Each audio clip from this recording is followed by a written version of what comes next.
Hello, you beautiful people. This episode is brought to you by Deep Creek Glassworks. Since 2013, Deep Creek Glassworks has been handcrafting durable glass goods for everyone to enjoy. Looking for something awesome for yourself, or maybe for a loved one? Ornaments, jewelry, glassware, and much more, Deep Creek Glassworks has you covered. Feel free to contact them for something custom that you don't see on their website. Visit deepcreekglassworks.com, that's W-O-R-X, today to check out their selection. And just for our listeners, use the promo code SUPERFUN for 10% off your first order. All items are shipped in crust-resistant boxes and provide free shipping for orders over $50.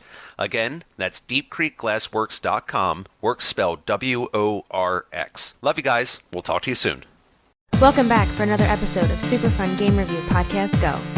Find us on Facebook.com/SuperFunPodcast, Twitter.com/SuperFunPodcast, Patreon.com/SuperFunPodcast, Instagram @SuperFunPodcastGo, iTunes @SuperFun Game Review Podcast Go. Thanks and enjoy the show.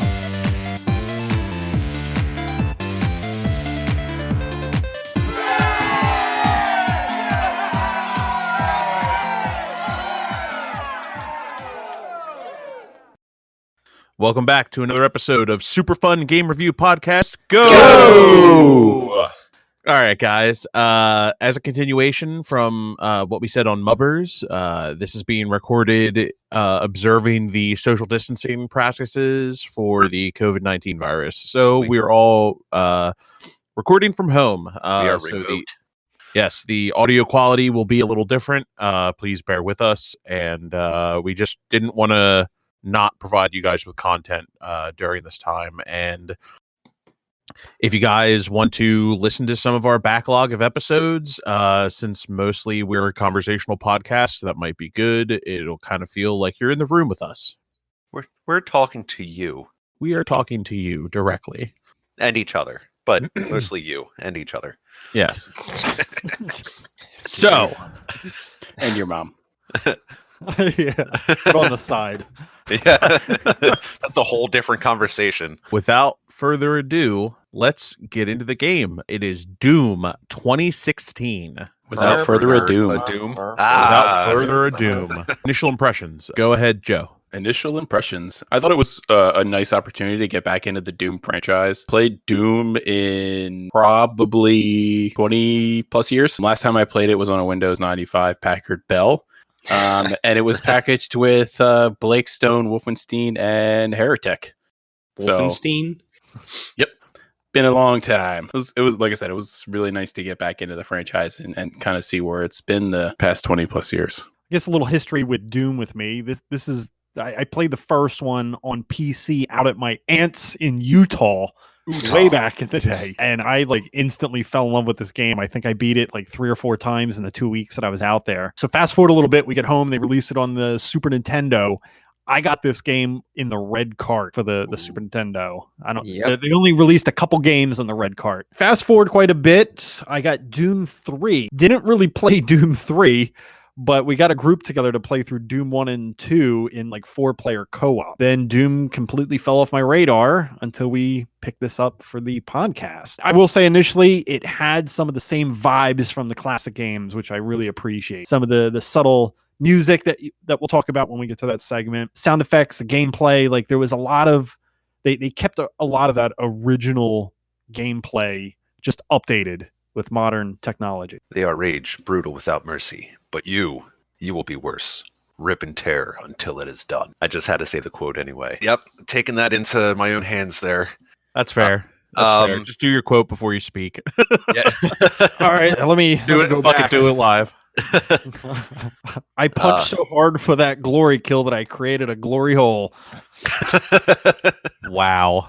That's a quote? No, it's not a quote. No, that's a Harry quote. That's right from the game. Come on. What the fuck? Paying attention. So, a like history, the very first Doom was my very first Doom.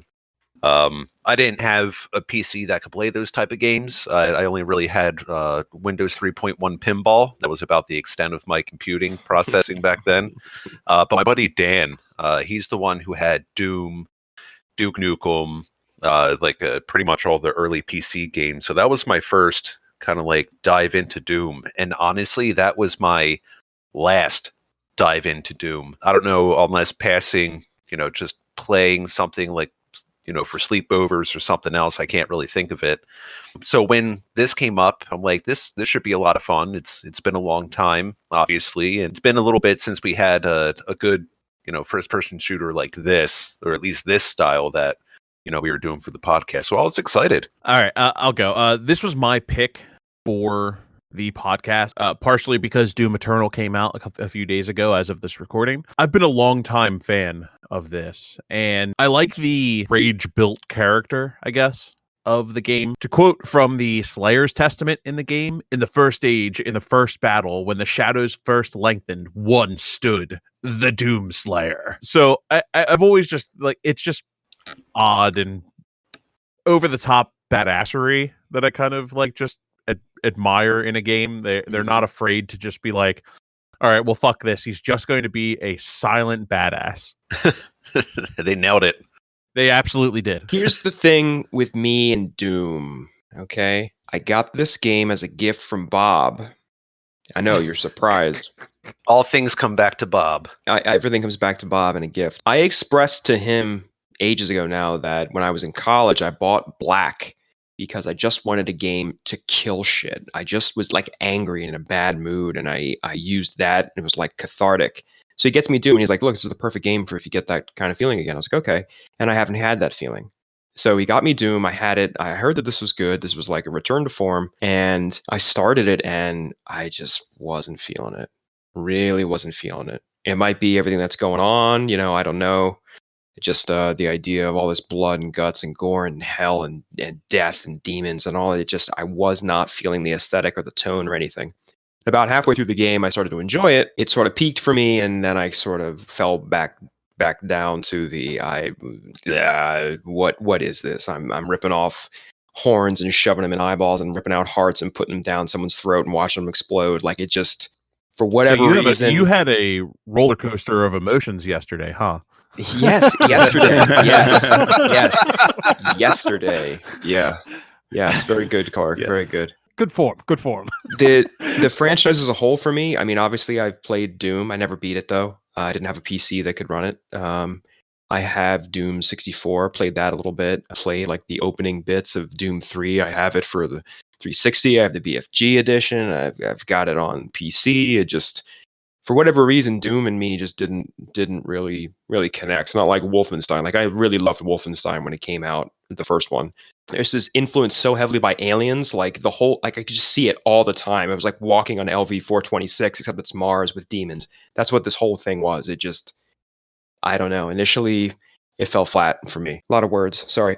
No, that's okay. That's kind of what we do here, is say those things like words. We say the words. We say words. Let's chainsaw our way into development. Game development.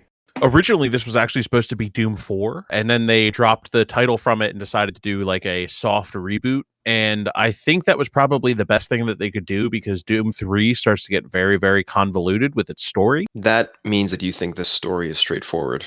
We'll get into that in story. Yeah, I know.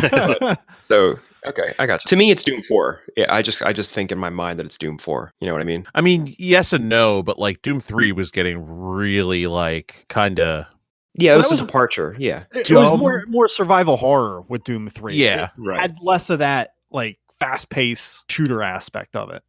Yeah, and that's one of the reasons why they scrapped Doom 4, is because it was way more story driven, and it wasn't action combat-y and stuff like that they initially intended it to be. I guess it's also worth noting this was developed by ID Software and published by Bethesda. id. Well, whatever. No, it's id. It's one of the most iconic fucking developers. It's id. It's like saying Nintendo or Sega. Nintendo. Yeah. Sony. Activision. Bethesda. This is bad. This is so Kojima Productions.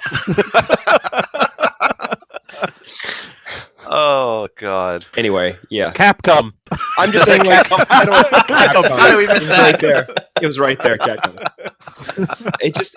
It's not anything to do with the game and how this is a return to form and a soft reboot. It's just when I hate it when it's This isn't Rocky 7. This is Rocky Balboa, or they just go with the original name and then they have to put a date next to it, like Sonic '06 or whatever. Like I just number it, whatever. It's another conversation for another day. I don't know. I feel like they simplified the story. They kind of allowed you to go back to square one, pulled you off of Earth, put you on Mars. But it's the 4th Doom to come out. That's all I'm saying. It could have been like Doom Origin or something like that. It's fine. Subtitle or whatever.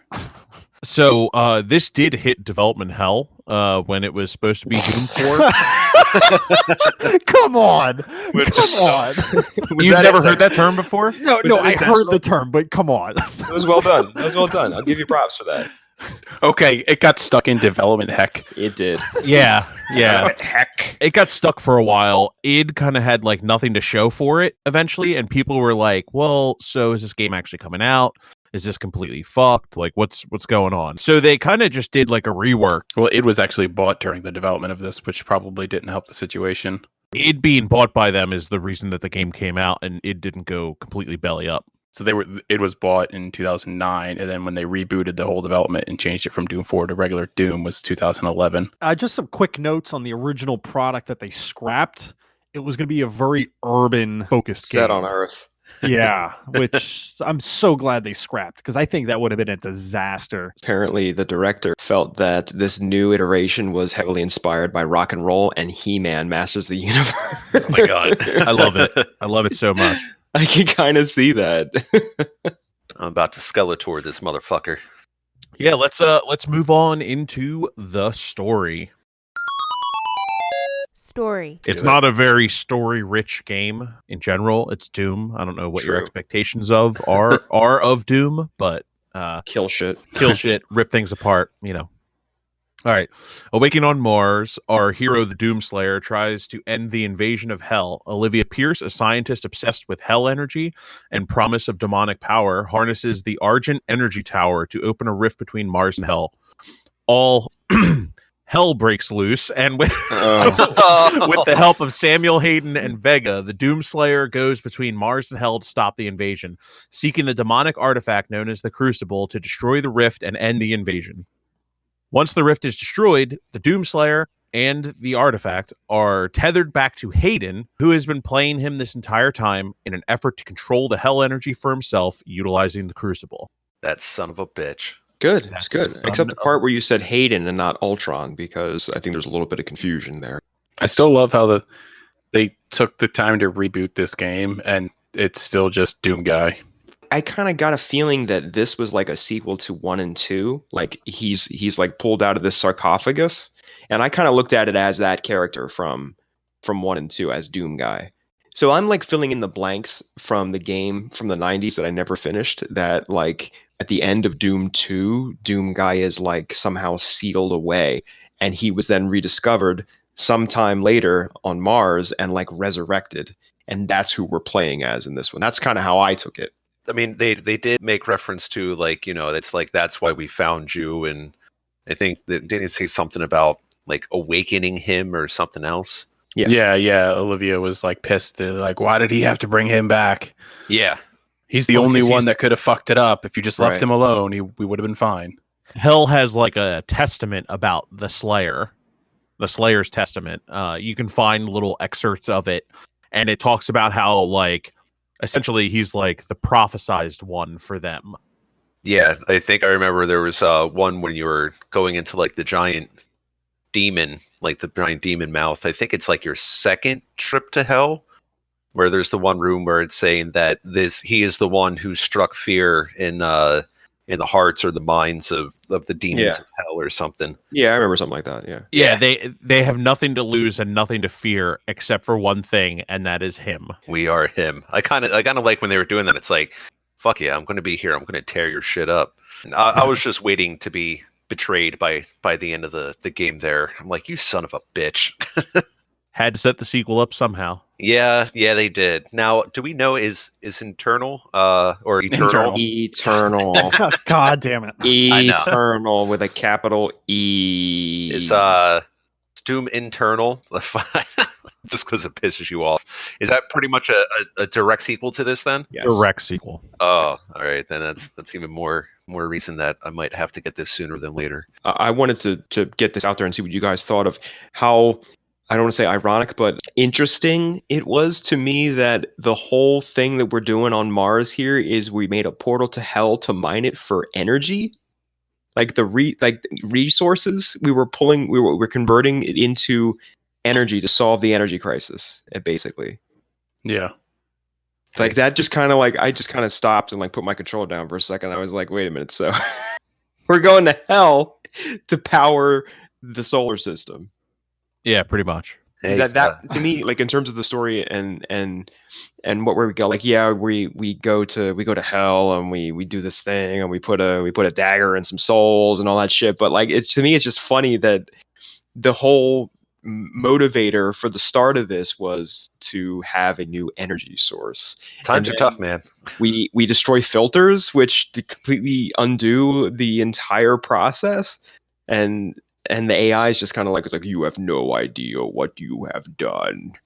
And Like it's like, okay, undone centuries of work that the universe will be back to square one or something like that. what are they gonna do? Like use oil? I don't. It just. So something that I noticed that was kind of interesting was Hayden was all about destroying Vega.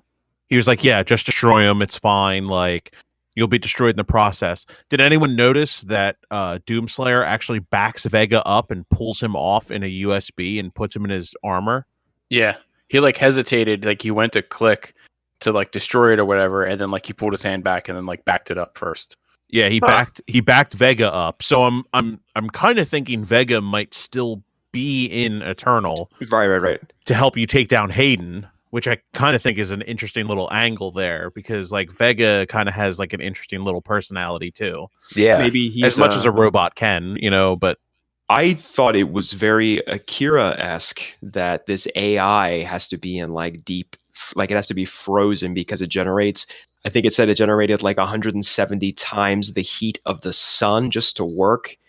And again, it's just an AI. Like to me, like the scale and the size and all this was just enormous and crazy. Yeah, it said it consumed like it was like 150 petawatts of energy. Like it was fucking insane. I'm like, well, yeah, no wonder you're harvesting hell for energy. You're right. Jesus.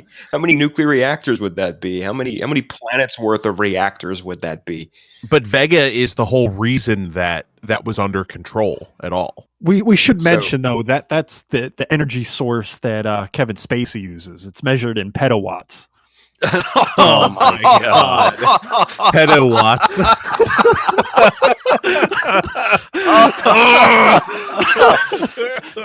Oh, hey, 20 points for you, Harry. That was good. Oh my god. Oh shit. Harry went for the glory kill on that one.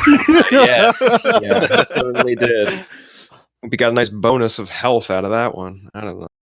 Well, it sort of, what you're saying is, it sounds like a chicken and egg scenario where it's like, okay, we have this crazy AI and we have to harvest hell in order to have enough energy to run it. Or is it, hey, we have all this extra energy because we are harvesting hell for power. Let's create an AI that uses the power of 1 million suns, and it has to be in deep freeze and it is crazy. I think it was they were harvesting the energy, and instead of having people there endangering their lives, they created the AI to run the facility. Well, there were people there. They were possessed. That's who we were fighting.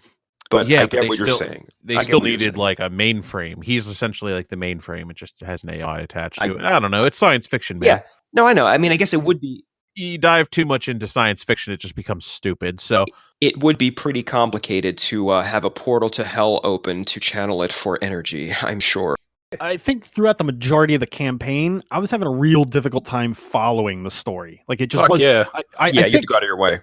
Yeah, and not that it's super confusing or anything, but I know quite a few times, like I was more engrossed in like the levels and what to do next. That when the story did pop up, I found little interest in it. So I think I tuned part of it out. Not to mention, it was very technical and not very exciting to really partake in.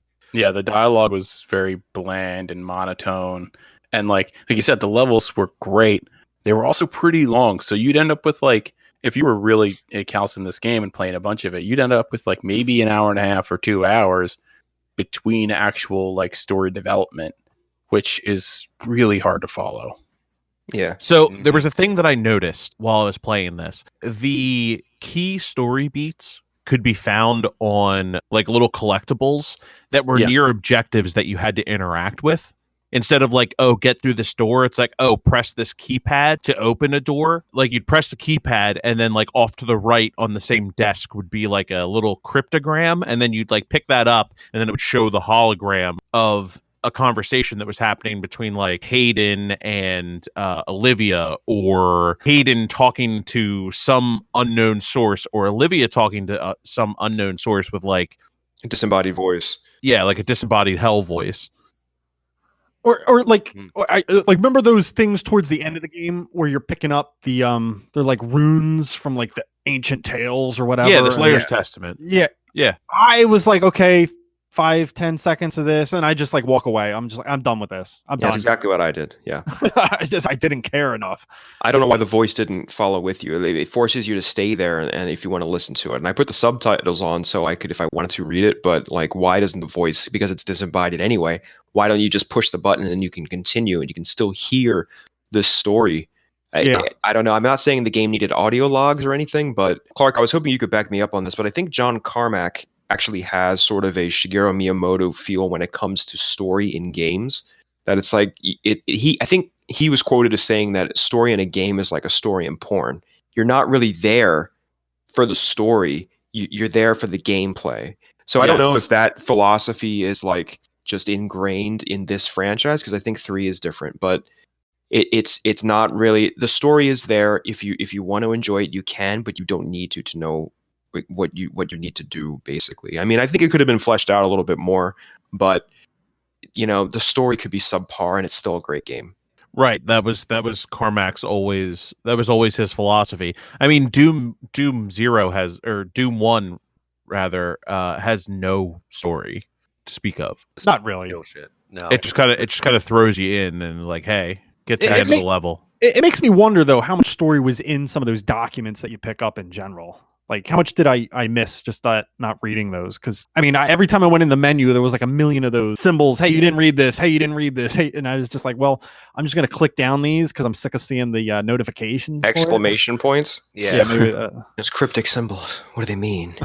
I couldn't remember what it was, but And Yeah. it pretty much keeps you up to date. Like when you're going from like one level to another, it just gives you like a rundown of what just happened in case you weren't paying attention to anything and just shooting stuff. And you're pretty much all caught up there for the most part. yeah, I don't know. I hate reading documents in games. Yeah. All right, yeah. Let's shoot our way into some gameplay.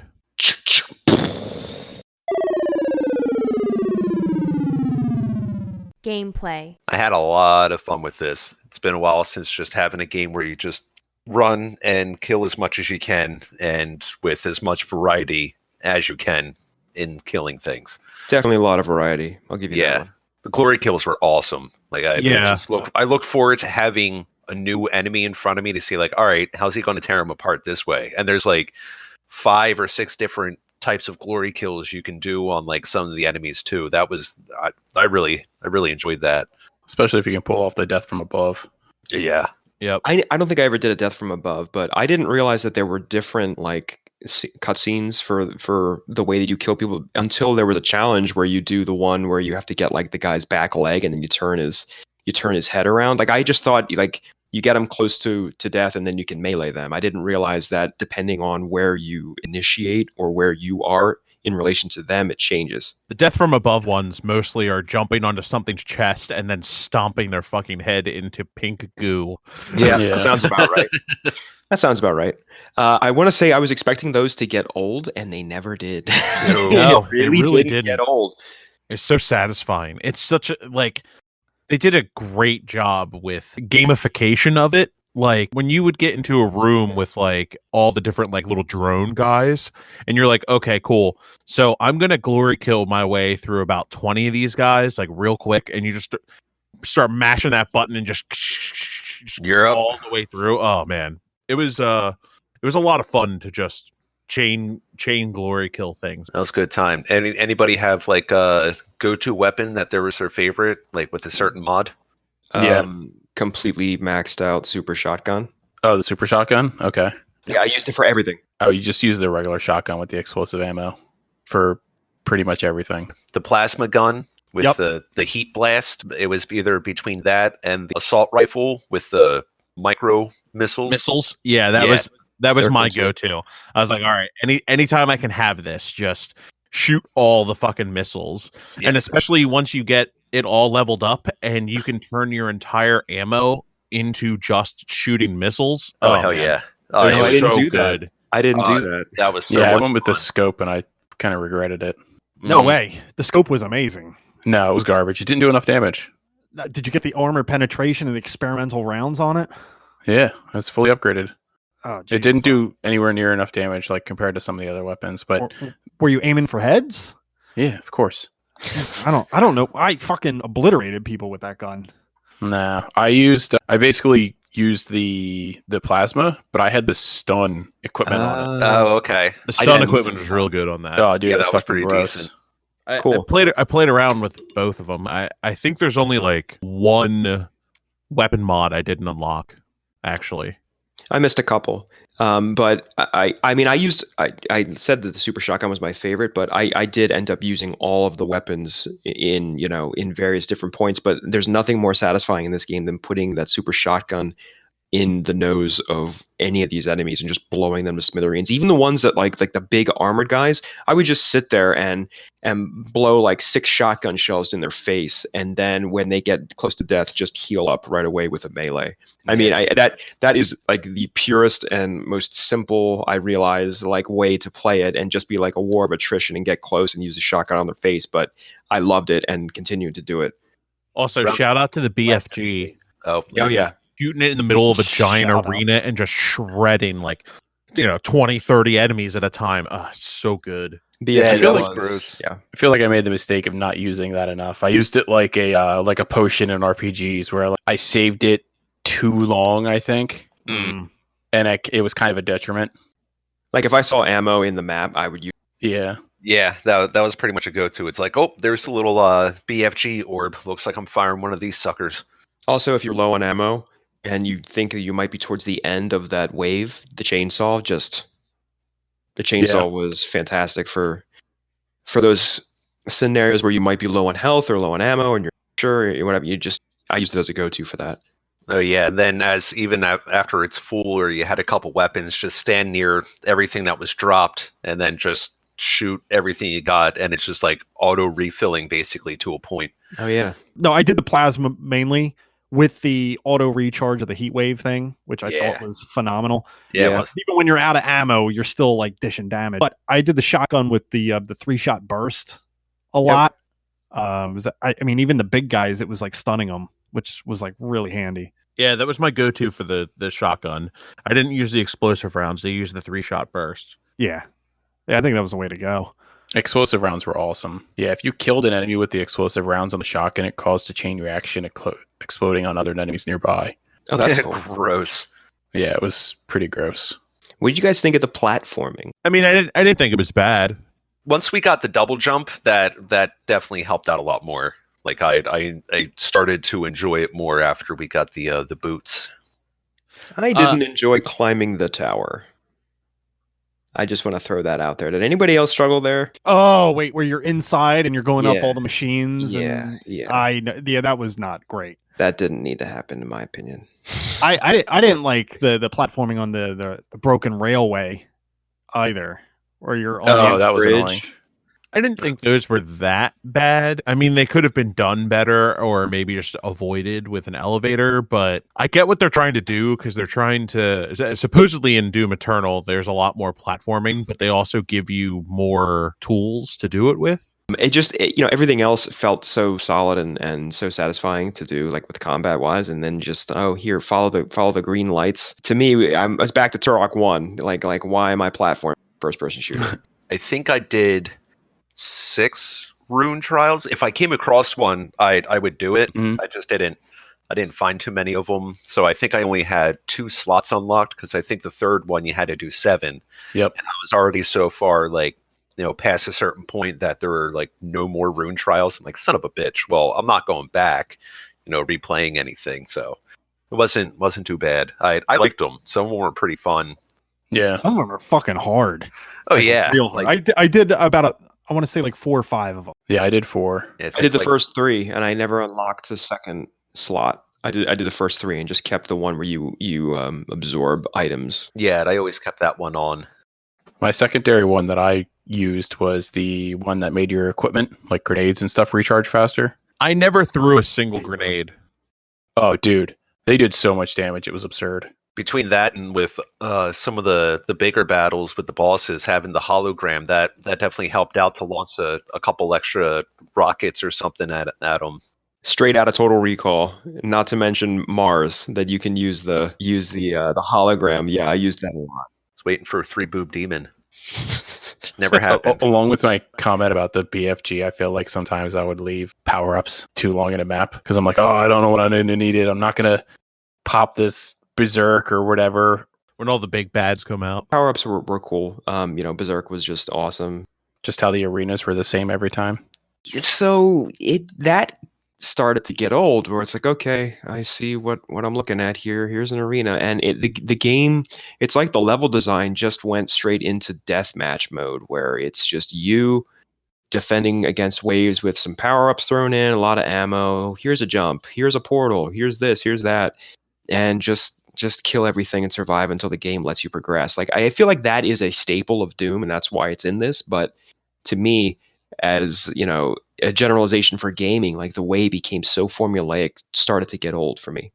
I don't know. Once it started involving some of like the multi levels, like where you can go from like different angles and whatnot, when it started doing some of the portals and like the light jumps where it just propels you up like a story or two. I liked it when they started incorporating some of that, because I could just sprint from one edge all the way down to the other, grab a portal, end up somewhere else, so that way, I don't know, use it a little more tactical. But I didn't mind that so much personally. No, I got you, and it can be enjoyable. I just felt like by the time I went back to Hell and was collecting the 3 souls, which I did 45 minutes ago, it seemed like the 3, maybe it's just that level specifically, but overall, like, it felt like the first half of the game was a little bit less of that.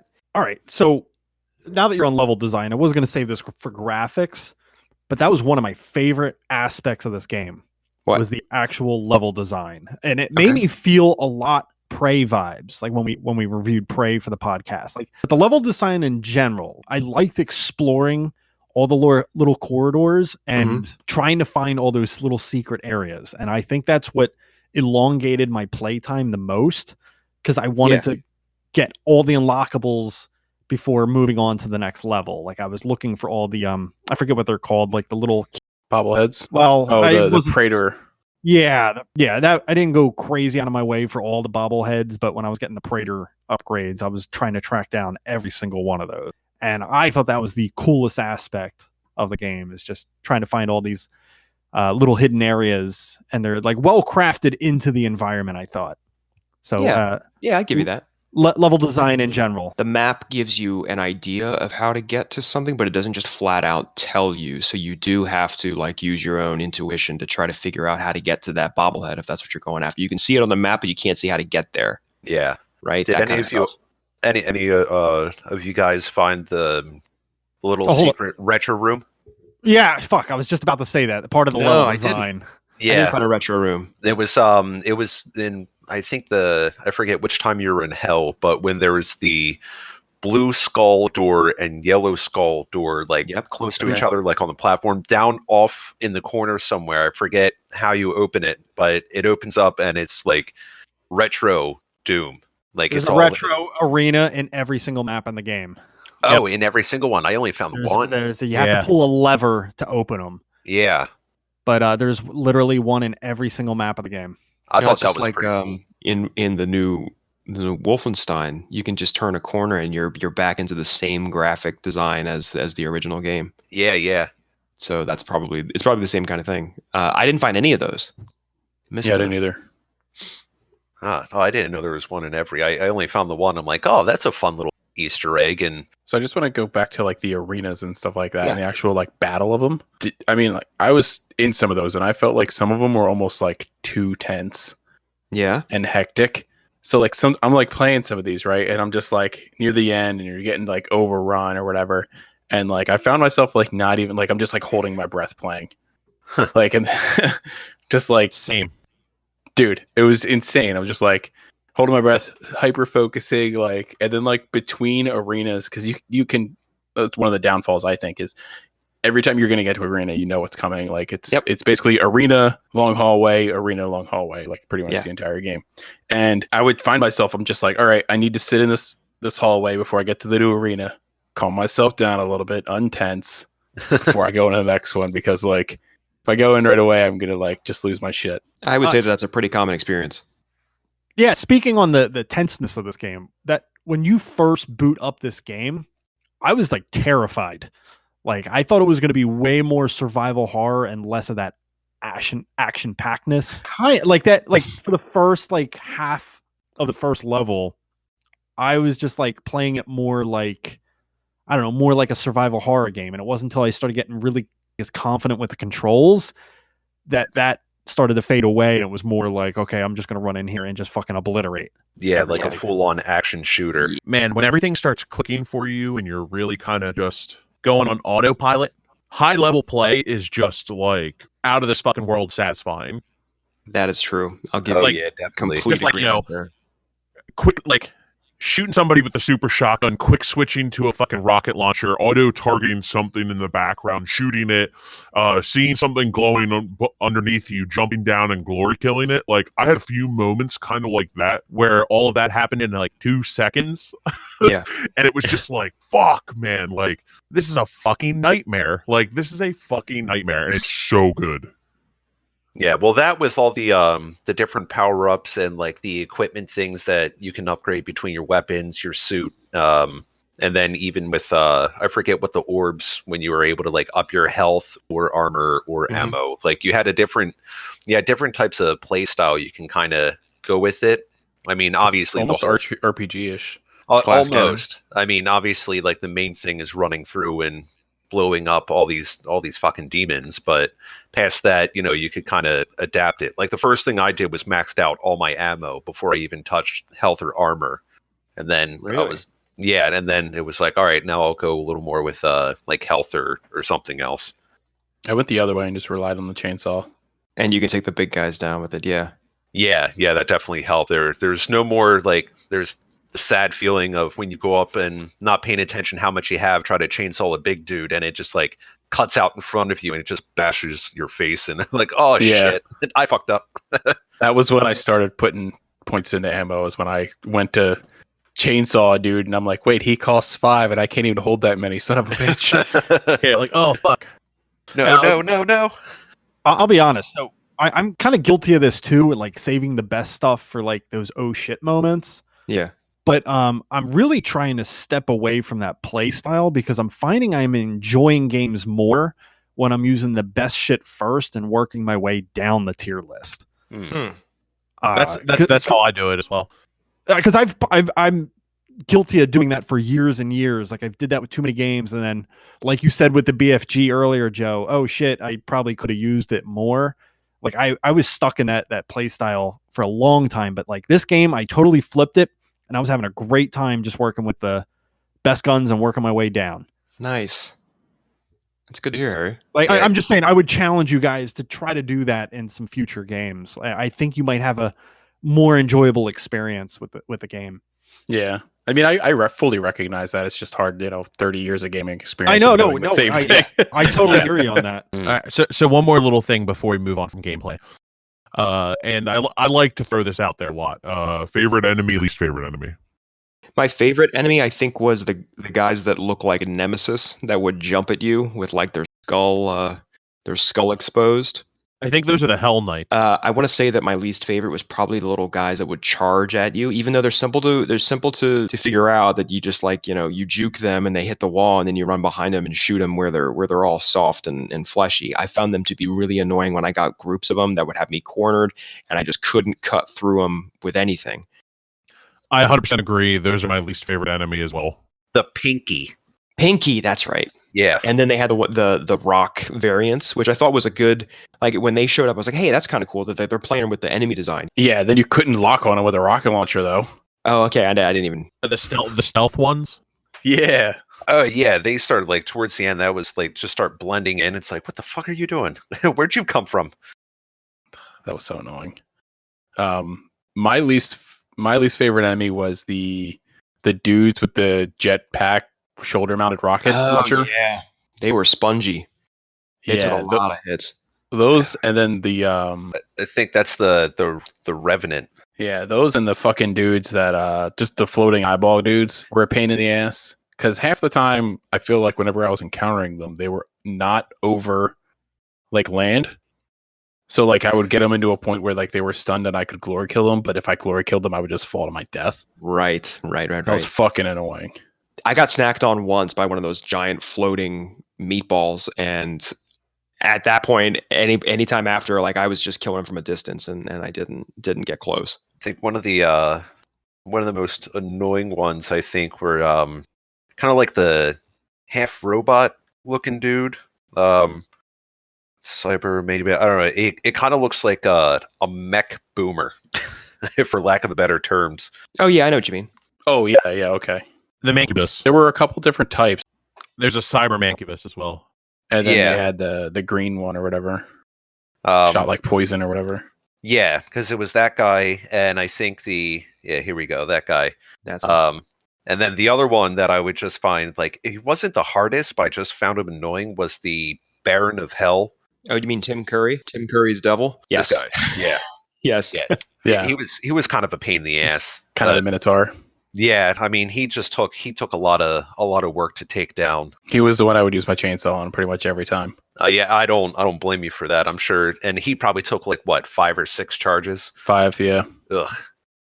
My Gross. favorite are the cacodemons, the big blobs, the floating blobs. I just thought they were cool. Reminded me of Old Doom the most. Mm. You know, I feel like they represented the same as their original character, you know? Yeah, it seemed like the size and kind of design of them was pretty much exactly the same. They were just like, all right, let's just polish up the rendering. Right, exactly. The Beholder. My least favorite was the Pinkies, and the Pinkies were worse than the Spectres because the Spectres didn't have the shield on them. So you could take down a Spectre by just shooting it in the face. Oh, okay. Whereas the fucking Pinkies, man, like you said, Ralph, if they ganged up on you, like you were fucked. I'm going to jump on the Pinky bandwagon as well. They are the fucking worst. Gross. Don't jump on them; they'll hurt you. Yeah.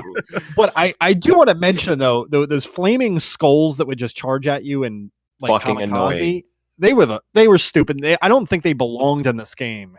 They just They seemed very out of place. Yeah, I agree. I actually like the skeleton guys with the jetpacks. I thought their design was really cool and they were very unique. I do just want to have a shout out to the final boss, which I thought was Krang. Anybody else get Krang vibes? A giant. It looks even more like Krang in the original Doom. Does it really? Yeah. Oh, well, at least while we're still on gameplay, did anybody else check out the multiplayer at all? No. I played like one match. It was actually pretty fun. It wasn't too bad. Because it's I did pretty well. I think I was like 12 and 11, so I at least had a positive ratio. So that just shows where it's a lot like other shooters. And then there is like little power-ups you can have where you actually become monsters. So it kind of reminded me of like Left 4 Dead, like when you become the tank. But at least I just played the one match online. In the multiplayer, you can play as the Revenants, the Baron of Hell, the Mancubus, and the Prowler. Question as well. I doubt it, but I thought it was kind of a cool option. And just going back to like the OG Doom, they actually have the option in the game to not have like your rifle or whatever weapon off to the side, and you could do straight down the middle play style really? like the original. Yeah. Oh, I missed that. I would have fucking played that way. Shit. Yeah, it's in the settings. I thought that was a really cool touch. Let's glory kill our way into graphics.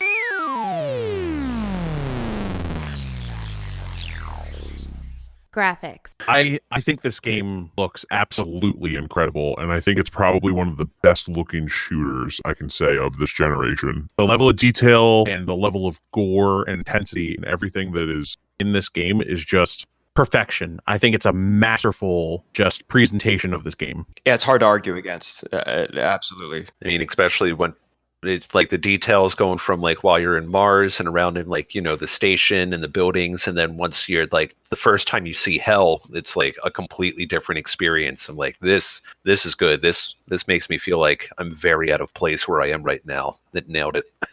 Yeah, I think they could pull it off because they did do like the arenas where it was like it mostly closed off areas and stuff like that, so they could really control what was going on in the environment. And, Yeah. What assets they're using.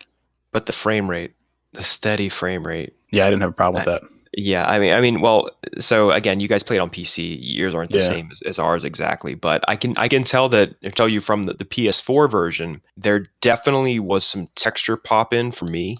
I imagine that the game on like ultra settings looks absolutely incredible, and I think the lighting is a little bit more dynamic on the PC because I saw some gameplay footage, and on the PS4 version, it seems like the light is just more flat and things are a bit more well lit. I didn't think that my laptop would be able to run it, so I didn't even bother. But I think PC high or ultra settings, you're probably talking about the best looking shooter in the last 5 years. Absolutely. It's really just insane how good everything looks.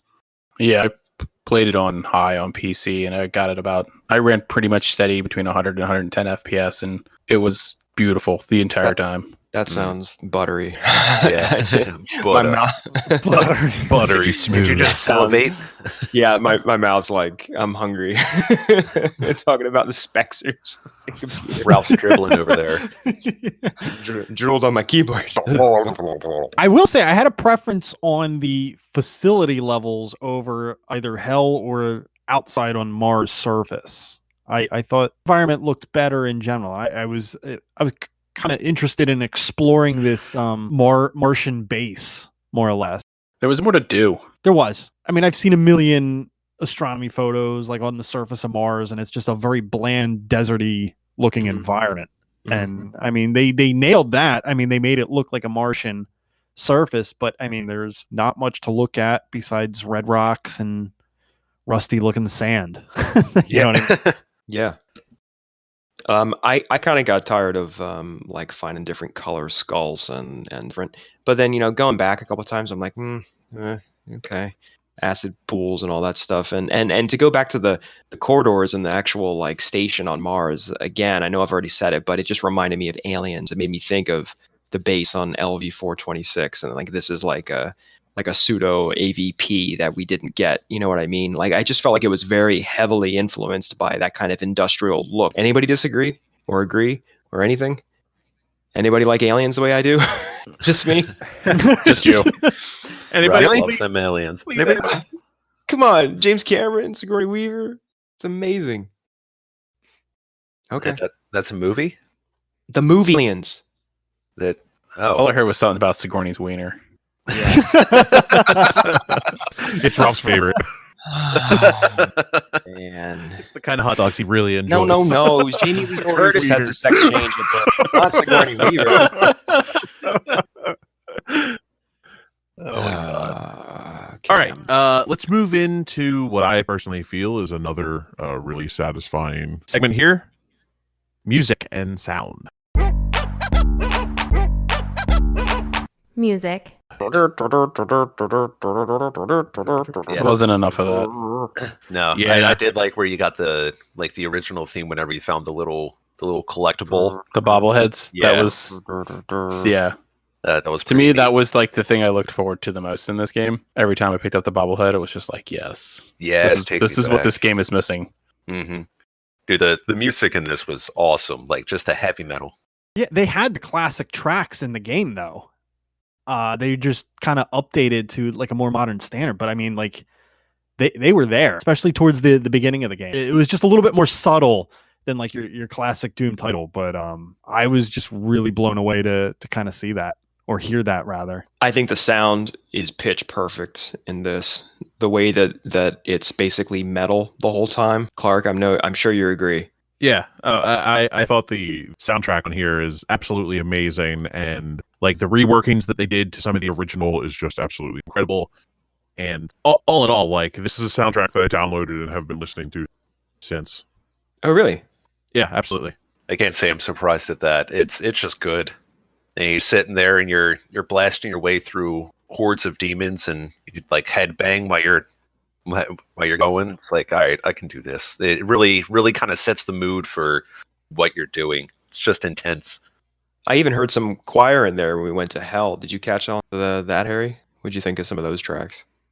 I don't know if I remember catching that. No? Yeah, there's definitely some like choral stuff going on when you're in hell. Coral. The game is a feast for your eyes and ears. Yes. No doubt. All of your senses. I mean, maybe the voice acting was probably the weakest when it came to that. I mean, there wasn't a lot of dialogue, but I mean, I wasn't blown away when it did come up though.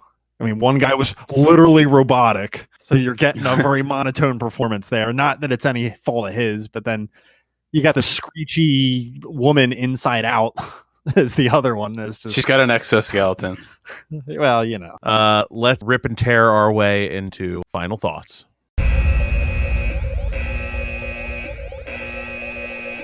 Final thoughts. I think that this game is a good like return to form for id Software and to revitalize the Doom franchise. It was in hibernation for quite a while. I totally get the appeal and I understand why it was given to me as a gift. In which case, if I am ever angry and just want to make shit dead, here you go. There it is. It is a basically not story free but light on story action shooter that is satisfying to play. I look forward to checking out the sequel at some point, but it is I'm not a day one purchaser. I'll go next. This was a fun throwback to just this type of game. I'm really glad you went with this as your pick, Clarke, because I think it kind of rekindled the feelings of just a good action first person shooter, just to go in and destroy stuff. And it's not like it's that long of a game where it feels like it's played out for too long. I feel like the amount of time it takes to get from start to finish is just right, and it has enough little side secrets and collectibles to kind of still pique that other interest of trying to explore and kind of like loot things or looking for some some special gear or something else. So overall I was very, very pleased with this as a pick and a playthrough. Yeah, I thought this was a nice, like you guys are saying, nice chance to go back to play Doom. I thought I had a really good time with it. I feel like it was more action paced than I remembered, the original one being. It was pretty fun though. Very hectic, very tense moments. Probably not something I'll go back and play again. I'm really hesitant on even playing Eternal. Story's not really pulling me through to the second one, even though it did end on a cliffhanger. But it was good. I think the multiplayer probably would have been a good thing to get into for a little bit, but it was okay. So I think the strongest point I'd like to make about this game is how closely it stayed to its roots. I think too many franchises are like, we're going to experiment with this and we're going to change this. And before you know it, it doesn't even feel like that franchise anymore. Like I feel a lot of times when you want to really, really experiment with something, just make a new IP. But I like how I got these vibes of that first Doom game throughout this, just updated graphics. And I applaud the company on sticking to their roots there. Yeah, I agree. I'm going to piggyback off of that. What they did was just give you the purest form of Doom that they could. And I really think that shines through. I think they really emphasized the things that made this game good, like the fast-paced action, the gore, the metal, like heavy metal fucking aesthetic to everything. And I think this is an absolutely fucking brilliant game. All right, let's move into the score.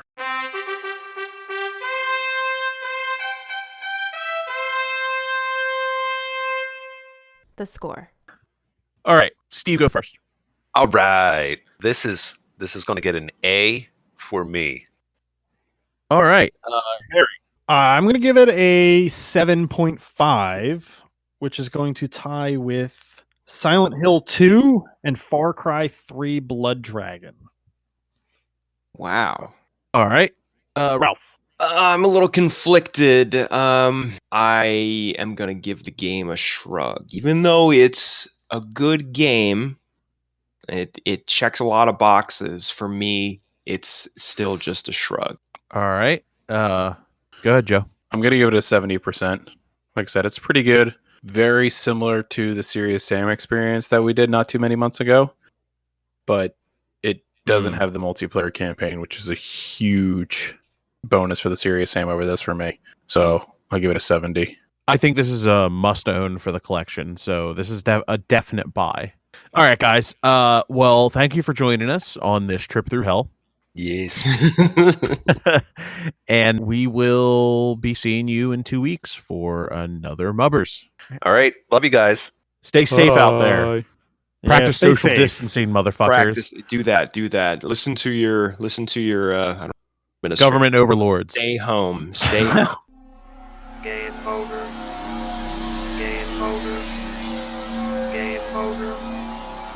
Game over. Game over. Thanks for listening to Super Fun Game Review Podcast Go. Stay up to date on our Facebook at facebook.com/superfunpodcast.